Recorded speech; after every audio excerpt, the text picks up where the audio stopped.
Hello, Andrew Hebard here with the Ahiflower channel, Regenerative Omegas for a Regenerative Planet. And today I'm with Camilla Brinkworth, all the way from Thailand. And Camilla is a naturopath, a medical herbalist, and a nutritionist.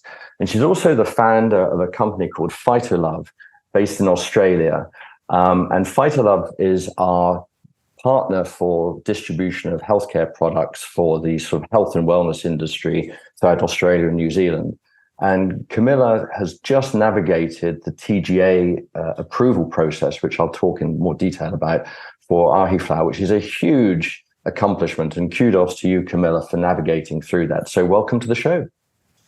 Thank you. Thanks so much, Andrew, for inviting me to be here today. And I have to say that we had a wonderful consultant to help us with that. And we had wonderful Greg from your team too. So I can't take too much credit on navigating the TGA process myself. Well, the vision that you started out with when we first started, we were interacted a couple of years ago, and you had that very clear vision to say, this is what I want to achieve in Australia. This is why I want to do it. And part of that was to go through this regulatory process, which for us as a business had thought, gosh, that's a tortuous process to go through. It's complex, it's expensive, it's time consuming, but you did it and you had that vision, which kind of leads me into my first question that I wanted to ask you. So what is Phytolove? Could you tell us a little bit about Phytolove and what your vision is for it? Of course. So Phytolove is a company that I started with my co-founder, Seema. And Seema and I hold very similar ethical values when it comes to living a plant-based lifestyle, to reduce animal suffering, to reduce planetary suffering. We're both also really dedicated to personal health, both our own and also helping other people with their health journey too.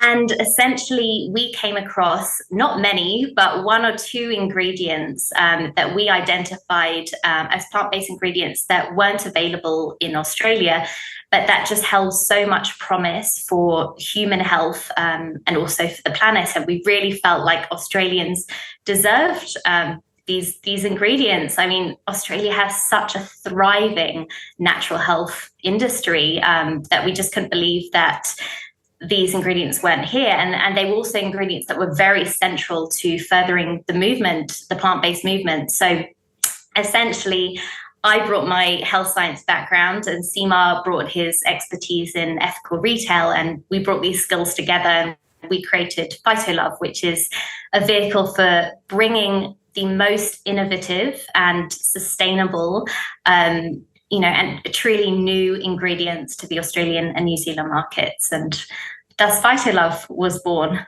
and That's here great. we are. And you also said within that, I know a key part of your selection criteria is also science-backed. From our conversations that you've had, science underpins so much of what you do, because obviously you're talking about health and wellness, you're talking about nutrition, you're talking about diet. It has to be founded in very strong science. And that's something that we've had quite a few conversations around. And of course, there's the scientific component, there's the safety component, which are key parts of the TGA approval as well. And I know that's very important to you and your partner, Seema. Yeah, no, it is absolutely. And it's interesting that you bring that point up, because actually when I first heard about Ahiflower, I mean, there are so many supplements that people bring to market, and it's as though everybody's just trying to find something new just so that they can make money off the back of it, in the same way that people just create bizarre diets just so that they can sell books. And actually, when I first came across Ahiflower oil, I was very, very skeptical. And I was very set in my way in thinking, we already have algae-based DHA. Why on earth do we need another plant-based alternative? And I'm so thankful that Jeff Palmer insisted that I watched his really great video presentations that, spoke about all the science, so much incredible science I had not come across before that underpinned Ahiflower. and it just presented this whole new way of looking at omega metabolism. And really, from that point, I was completely hooked, and I was utterly set upon making sure that Ahiflower came to Australia and New Zealand. And really, my mission is that we see Ahiflower in every single supermarket, chemist, health food shop, anywhere that you could possibly find fish oil. I want Ahiflower to be there. And I want more and more people to be aware of all the reasons behind choosing that as opposed to fish oil. Well, as you can imagine, that's music to my ears and music to our ears. And Jeff, thank you very much indeed. Jeff is a force of nature when it comes to educating and promoting natural products, and of course, a very strong and passionate vegan. And I'm so glad that Jeff introduced you and introduced us, and we're having this conversation today. So, as the name implies, Phytolove, which I love, obviously plant-based. You've at the moment you're building your business around Ahiflower, but you'll hope to add other plant-based products in the future. Yeah. And thank you for explaining about I think your skepticism is something we see a lot of, and it's very healthy. I think it's one of the healthiest things to challenge and to question and to sort of dig into things. And we've been through that same journey ourselves, and we still go through that same journey ourselves, thinking about, gosh, are we missing something here? How can we be more proactive in terms of understanding the science and the health and wellness benefits? And one thing that we've learned with Ahiflower, and you've mentioned this about DHA, is that it's the classic statement about the journey is more important than the destination as we metabolize essential fats. And this is something that when we first started out with Ahiflower, we had no knowledge of, really. We were basing our selection criteria on whether it had stearidonic acid to skip this rate limiting step from ALA to SDH. And that was really it. We had no understanding that the metabolism of stearidonic acid and the body's conversion through this process of elongation and desaturation and producing oxylipins had such valuable sort of health attributes, which you touched on. And that if we can incorporate that into just general nutrition and sort of lifestyle products, the health benefits that people will see as a result of that actually a lot of that is missed if you actually take preformed EPA and DHA. So, and I know that's a key part of your business, is thinking about how to sort of broaden this out from not just supplementation, but also to food and to beverages and other delivery systems. Yes, absolutely. No, I mean, we understand that supplements are often very expensive. Many people don't like the idea of supplements at all. And so ideally, we would love to see Ahiflower as an ingredient added to plant-based meats, plant-based fish, to protein powders, even salad dressings, perhaps even combining with olive oil, for instance. I have to say that I have actually found the taste of Ahiflower so palatable that I've even been able to put it on my oats in the morning as a powder. So, I mean, you definitely couldn't say that about fish. That's great. It's funny. I fall into that category of I probably prefer it with something like olive oil. It's not an unpleasant taste, but to me, it's got a distinctive flavor. And I'll take it as with the soft gel, there's no sensory at all with it. But with the straight oil, if I will either mix it into a smoothie, which is again with no problem. But if it's on a salad dressing or something like that, then I like to mix it with a sort of flavored olive oil or something like that. But it's nice. As you say, it's not something you could do with fish oil or algal oil either. No. Its utility Definitely is not. a little bit greater than that. So, as we talked about before we started this, you and I share one thing in common, probably many things in common about our desire to leave something behind, a legacy from a sort of planetary and health and wellness point of view. But we also come from a common origin. We're both Brits, and you went as far away from the UK as possible to Australia, and built a business, set up a business, created this vision, and followed your true north, which was around human health and wellness, followed your education background in nutrition and being a naturopath. What are the challenges that's presented to you? I mean, I know you've still got a whole career ahead of you, but what are some of those challenges that you've seen up to now? I really have to say that the biggest difficulty is exactly as you put it. I chose somewhere else to make another home that couldn't be further away from the UK. And, essentially now I feel as though I have two homes, and I feel like I've almost got no identity. And, obviously I have a very strong personal identity, but in terms of, am I Australian? Am I English? When I go back to England, people question if I'm Australian, people that I've never met before. And when I'm in Australia, people think I sound completely English. So, I don't think my mother is particularly happy with the fact that I lost the English accent that I was very carefully raised with. So. I would imagine that anybody listening to this would be able to say straight away, "Oh, you're from England." You think? Yeah, it's absolutely. Interesting. I was in Planet Organic over, I think it was back in, when was I last in the UK? In August. And I was ordering a juice from the juice bar there, and I had one of the employees shout out to me in the queue, "Oh, you're from Australia," and that's in England. Well, there's probably worse places to be associated with, I'm sure. Oh, not at all. It's just kind of this weird blend where, nobody knows where I'm from. Neither country kind of, owns me anymore. But yeah, so I guess I've got a little bit of an cultural identity crisis going on. But now I just consider myself to be really a citizen of the world, which has allowed me to, as we were discussing earlier, do a lot more traveling and but make the most of this new digital nomad existence. Well, there's nothing better than being a global citizen. I think there's probably nothing more mind-opening than traveling and seeing different cultures and learning different things.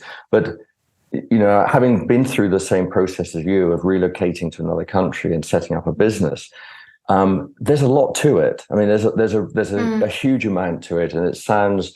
Yeah, I moved and I created this business, and it sounds straightforward. But for you to go to another country, to go through the process of developing a business, creating a business plan, going through the regulatory processes, the legal processes, understanding, a lot of your products are going to be imported and then they're going to be re-exported. That is a process in itself. It's really not for the faint-hearted.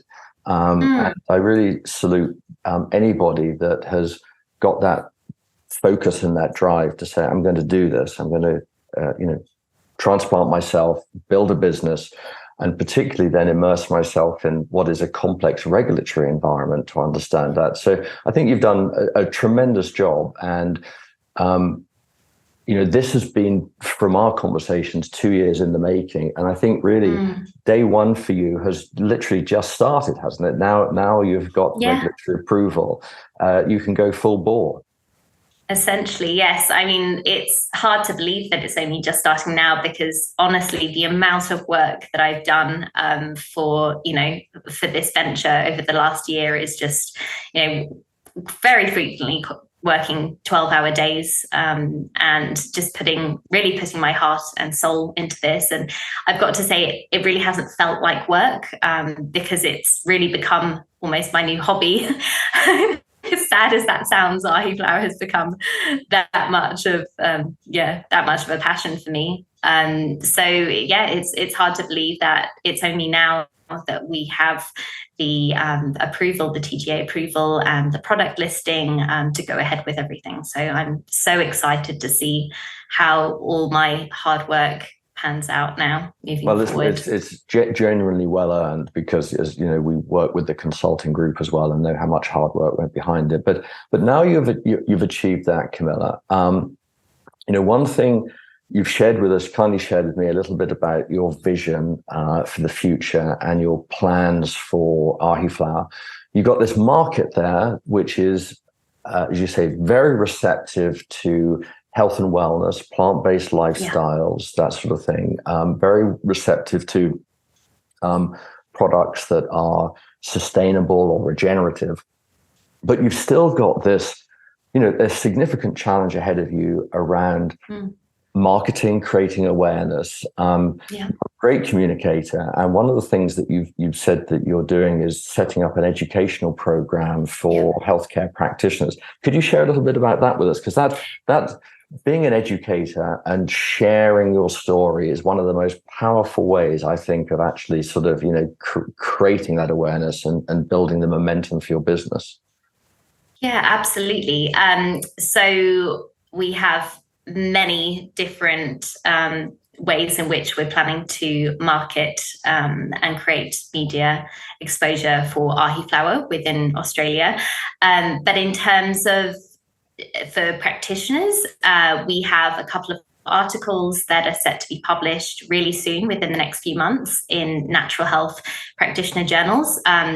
We're running adverts in those journals as well, which will direct healthcare practitioners to complete the Ahiflower education series that I've put together, which is essentially a series of videos that look at all of the different aspects that there are. I think it's just slightly over an hour, 6 videos that kind of go into a lot of depth so that health practitioners truly understand what this product is and what its potential is. And then we have a series of questions for them to fill out. And if they get that correct, then they get sent a complimentary Ahiflower starter pack. So in Australia, there's such a thriving natural health scene, and I really am in awe of the quality of the natural health supplements there, the strength of the regulation body, the education that natural health practitioners there undergo, the research that's being produced. And for all of these reasons, I think the Australian public holds, puts a lot of faith in the opinion of health practitioners when choosing supplements. And for me, it's incredibly important that not only do we then offer this education to health practitioners, but that we also really target the practitioner-only brands who I'm sure once they learn, the science underpinning Ahiflower will be as enthusiastic as I am in bringing it to market themselves there. Well, they certainly will with your your outreach to them, Camilla, and your enthusiasm for it. As I visualize Phytolove today, you've been through this development process, and you're starting, you're out there selling product and working with both consumers and retail partners and as our distribution partners. So to put that into context, we have an exclusive partnership with Phytolove, which we're hugely appreciative of. And under that partnership model, you'll be the exclusive representation for Ahiflower and the source of Ahiflower in Australia and New Zealand, into those markets that you mentioned. And you're targeting both directly to the consumer, and I think that draws on SEMA's expertise and experience in ethical retail that you mentioned. So you'll be selling consumer products, but you'll also be selling sort of B2B to other retail outlets, healthcare practitioners, sort of, as you said, food and nutrition ultimately as well will be a key market for you. So you'll be covering, say, but B2B and B2C. Is that right? Yes. Yeah, no, absolutely. And one of the reasons we are so confident that there is plenty of room in the marketplace for Ahiflower is simply that it's just such a versatile ingredient. Even if you just look at the fact that it comes in both oil and powder form, that it's an ingredient that holds so much potential for so many different organ systems throughout the body. You've also got unique properties like, that it's been shown to increase the survival of probiotics up to 2 times in the small intestine. I mean, all of these attributes just mean that there is so much room for people to be so creative with bringing incredibly innovative new formulations to market that,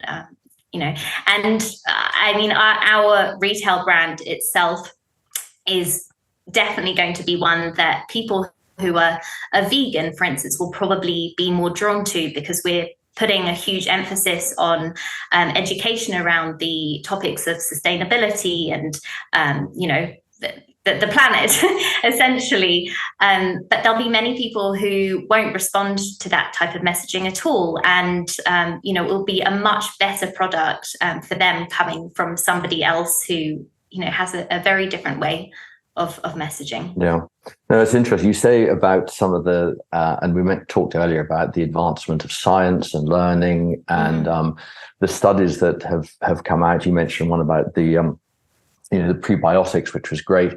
Another one that was, and I wasn't even aware that this was being researched up until a week ago, was about the impact of Ahiflower oil when given to honeybees. And how it's still early days, but the fact that this seemed to undo or reverse some of the negative consequences of a very sort of damaging insecticide called a neonicotinoid was really interesting. And it shows that, again, within the plant kingdom, there are some just awesome raw materials that we can harness and have health benefits beyond what we probably would imagine today. Absolutely. No, I was so excited when I saw you share that link on LinkedIn the other day. It really, and only that was followed by only a few days prior me finding out that every single bottle that we sell for a month's supply saves 300 anchovies. And, just sometimes I think to myself, really, could this oil, is there anything that it can't do? It just seems to get better on a weekly basis. Yeah, well, that 300 anchovies per bottle is a really good factoid. If we think about that on a sort of monthly basis, to me, what it shows, obviously there's the conservation and regenerative aspect of that we are, here's an oil that is having regenerative health properties, not just for humans, but for bees, as we've now discovered. So it's a regenerative, sort of like a regenerative omega that we grow regeneratively in the field. So with that, the farmers are trying to enhance soil quality, carbon sequestration, biodiversity, and those sort of things. And as a consequence of both of those things, we're regenerating the oceans by not sort of taking out these oily fish. And when I look at that bottle and think, gosh, there's 300 anchovies, and of course anchovies, sardines, menhaden, the point is still the same. It just shows how densely nutritious that sort of omega density and the broad spectrum of omegas that you get. So we continue to get super excited about it. So as a starting point, Camilla, where would you like to see as your most sort of ambitious success for Phytolove? Where when we chat in, I know we'll chat before 5 years, but when we have this chat in 5 years' time, how will you know if you've arrived? What will that look like for you? We will definitely see Ahiflower in, like I said, every supermarket, chemist, health food shop, anywhere where fish oil currently is. And we'll see more and more people who have made the switch over to it. Our company will also have built a real sense of community and education around the topics of sustainable living and plant-based nutrition, which really go hand in hand. We'll have developed a wonderful reputation as both a retail brand and as a distributor, and have built wonderful B2B and B2C relationships. Practitioners will also hold a lot of trust for us and what we represent as a company. we really hope to see many of the best brands by that point have adopted Ahiflower, both as a supplement and as a food. You know what really just excites me about that and impresses me, Camilla, is that not once during that did you say, we want to achieve sales of X million this or Y or profitability or what have you. You measure success by how you're sharing your knowledge and your expertise and your genuine calling for health and wellness, which is such a wonderful, authentic trait, and I really applaud you for that. And that's why we love our partnership with Phytolove, with you and Seema, because it's not about money and it's not about sort of hitting certain milestones from a sort of financial point of view. It's genuinely a calling to achieve something bigger. And why I admire that so much is that last year we got B Corp certification, which, as you know, is about putting purpose ahead of profit. And it sounds as though that is exactly your sweet spot as well, that you're being called to this because of your love of the planet, your love of health and wellness, your desire to share and educate your experience in nutrition and naturopath medicines, etc. So that's a tremendous trait. And where do you think that calling comes from? Because that is a true calling. Oh, it's definitely a true calling. I'll just add in that I think that the way that I show up in the world actually has a lot to do with my MBTI type, which is the advocate. It's the most rare. It's only 1 to 3% of the population. And as you can see, it's a very idealistic personality type. And yeah, it's an advocate. And that's really how I show up in everything. For me to put my all into something, it really requires a true calling, and Ahiflower for me has ticked enough of my key principles. It ticks my commitment to personal health, to human health, to planetary health, and to animal well-being too. So, but the reason that I've come to this place where those things are so important to me, there are two main threads to this, which both are intrinsically linked. And the first being that my health today is extremely good, but it wasn't always the case at all. I have a very severe family history of mental health disorders, and I had a lot of depression and anxiety as a child, which continued into my mid-20s, I would say, so 10 years ago now. And I was even on medication for anxiety, I think, as a young child, and I really was as depressed as you could possibly be. So I have really, come from a place where I understand what it's like to suffer with your health. I also developed arthritis as a 19-year-old. And by the age of 24, I remember the pain being so bad that sometimes I couldn't hold a pen or do the washing up even. And then the other thread also came at 24 years old as well, which is actually kind of the pivotal turning point for me, which was when I got a dog, and I connected so deeply with my dog that it made me really think about animals in a very, very different way. And it made me reconsider meat. And, no longer was meat, which I used to eat all the time at every single meal, pretty much.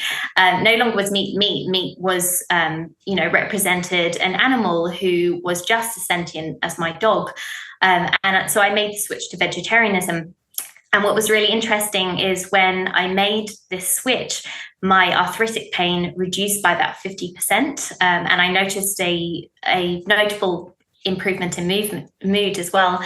And a couple of years later, after I learnt about the environmental and ethical implications of dairy and eggs, I then made the switch to a vegan diet. And I couldn't believe it when 2 weeks after going vegan, I woke up one morning and I realized that the pain I had had in my neck for almost a decade was completely gone.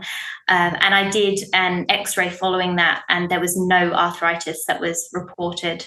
My life just completely changed, and I noticed such a surge in energy and happiness and joy and gratitude. And so frequently now people will meet me and say, I've never met anyone as happy as you or as energetic. And these are just things that I couldn't relate to in a million years had you asked, the 13-year-old me or the 22-year-old me who used to spend a month in bed every year sick with whatever winter infection became a chest infection or throat infection or whatever. My life just couldn't be more different. And so I'm immensely grateful for that. And it really has made me a true advocate of this way of living, because I've firsthand experienced the benefits myself.